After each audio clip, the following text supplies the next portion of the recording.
நேரடியாக விஷயத்திற்கு வருவோம்.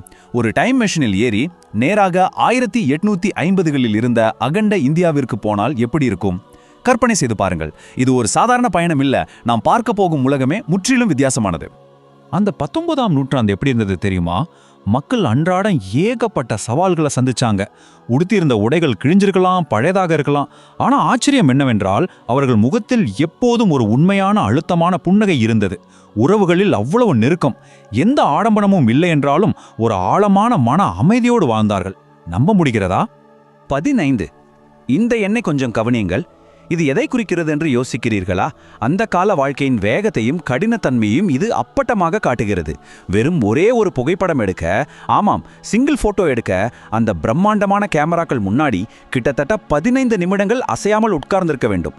ரொம்பவும் செலவு பிடிக்கும் விஷயம் என்பதால் பிரிட்டிஷ் அதிகாரிகளுக்கும் அரச குடும்பத்தினருக்கும் மட்டும்தான் இது சாத்தியமாக இருந்தது. சாதாரண மக்களின் வாழ்க்கை ரொம்பவும் நிதானமாக அளந்து வைத்த மாதிரி சென்றது.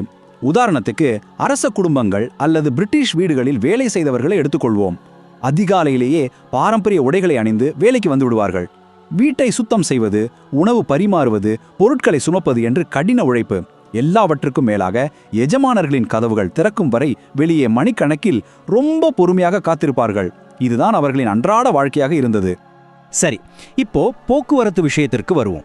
நினைத்து பார்க்கவே ரொம்ப கஷ்டமாக இருக்கும். தார் சாலைகள் என்ற பேச்சே கிடையாது. எல்லாம் மாட்டு வண்டிகள், குதிரைகள் தான். மலைப்பகுதிகளில் கடுமையான குளிரில் கூலியாட்கள் தங்களை வெறும் ஒரு கம்பளையால் போர்த்தி கொண்டு பல மைல்கள் பொருட்களை சுமந்து நடந்தார்கள். சாதாரண மக்கள் தங்கள் தோள்களில் தண்ணீர் பானைகளையும் குழந்தைகளையும் தூக்கி கொண்டு பல கிலோமீட்டர் தூரம் நடந்தே பயணங்களை மேற்கொண்டார்கள். ரொம்பவும் மெதுவான வழி நிறைந்த பயணங்கள் அவை. இத்தனை கஷ்டங்கள் இருந்தாலும் 1850களில் மக்களின் தைரியம் எந்த அளவிற்கும் குறையவே இல்லை.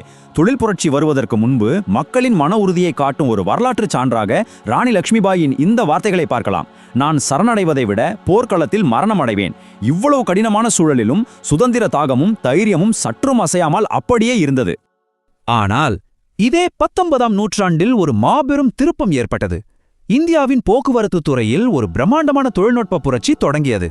வணிக பொருட்களை துறைமுகங்களுக்கு ரொம்ப வேகமாக கொண்டு செல்ல வேண்டும் என்பதற்காக பிரிட்டிஷார் ஒரு மாபெரும் ரயில்வே நெட்வொர்க் திட்டத்தை முன்வைக்கிறார்கள்.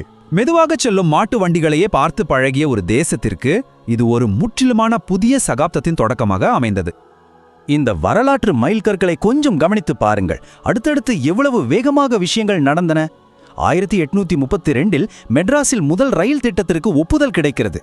சில வருடங்களிலேயே, அதாவது 1837இல் ஆர்தர் காட்டன் என்பவரால் கிரானைட் கற்களை ஏற்றிச் செல்ல ரெட் ஹில் என்ற முதல் சரக்கு ரயில் உருவாக்கப்படுகிறது.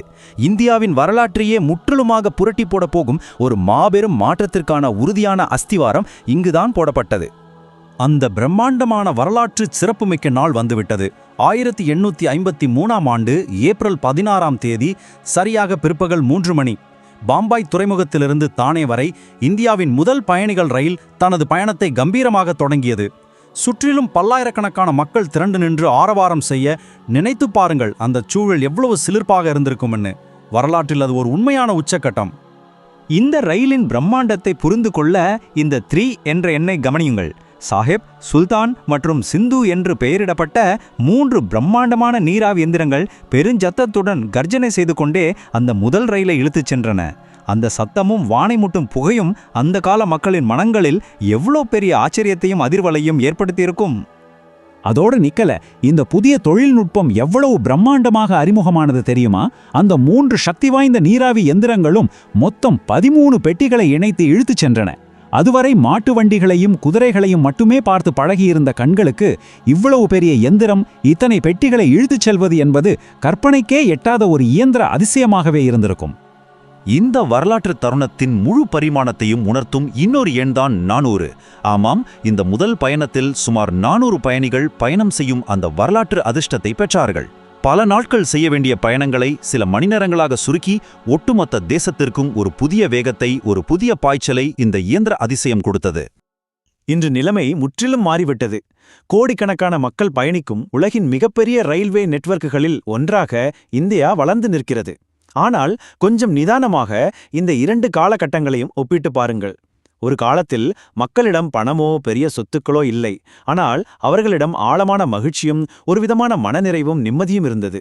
மறுபுறம் இன்றைக்கு நம்மிடம் பிரம்மாண்டமான நவீன வசதிகளும் செல்வமும் கொட்டி கிடக்கின்றன. ஆனால் அந்த எளிமையும் மன அமைதியும் இப்போது இருக்கிறதா? சந்தேகம்தான். இந்த விளக்க பதிவின் இறுதிக்கு வந்துவிட்டோம். விடைபெறுவதற்கு முன் உங்களை சிந்திக்க வைக்கும் ஒரு ஆழமான கேள்வியை முன்வைக்கிறேன். நமது இன்றைய நவீன வசதிகளுக்காக நாம் உண்மையில் எதை இழந்துள்ளோம்? நிம்மதியான அந்த பழைய காலமா அல்லது வசதிகள் நிறைந்த இந்த நவீன காலமா? எந்த காலகட்டத்தை நீங்கள் உண்மையிலே மனதார விரும்புகிறீர்கள்? கொஞ்சம் நிதானமாக யோசித்துப் பாருங்கள். இந்த சுவாரஸ்யமான தேடலோடு இன்று விடைபெறுகிறேன்.